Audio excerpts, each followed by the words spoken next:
இந்த பூரி ரோல் பண்ணி பொரிச்சு எடுக்க 10 செகண்ட்ஸ் தான் ஆகும். ரொம்ப ரொம்ப ஈஸி.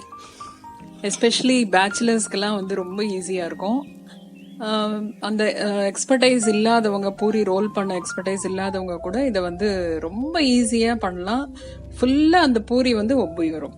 இது எப்படி பண்ணுறது பார்க்கலாம். மாவு நார்மலாக பிசைஞ்சு வைக்கிற மாதிரி பிசைஞ்சு வைக்கணும். ஆனால் ரொம்ப லூஸாக இல்லாமல் கொஞ்சம் ஹார்டாக தான் இருக்கணும் அது. அதுக்கப்புறம் மேலே நல்லெண்ணெய் தடவி ஒரு 20 மினிட்ஸ் ஊற வச்சுட்டு சின்ன சின்ன பால்ஸை ரோல் பண்ணி வச்சுக்கணும். இது வந்து மாவு தொட்டு இடக்கூடாது, ஆயில் தொட்டு தான் இடணும்.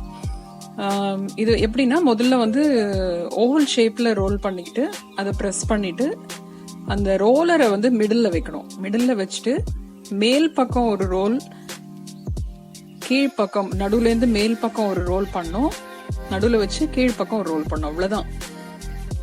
இதை வந்து நீங்கள் பொரிச்சு எடுத்தீங்க அப்படின்னு சொன்னீங்கன்னா சூப்பரான பூரி எல்லாம் ஃபுல்லாக கம்ப்ளீட்டாக எல்லா பூரியுமே ஒப்பி வரும். உங்களுக்கு 5 செகண்ட்ஸ் ரோல் பண்ணுறதுக்கு, 5 செகண்ட்ஸ் உங்களுக்கு பொரிச்சு எடுக்கிறதுக்கு.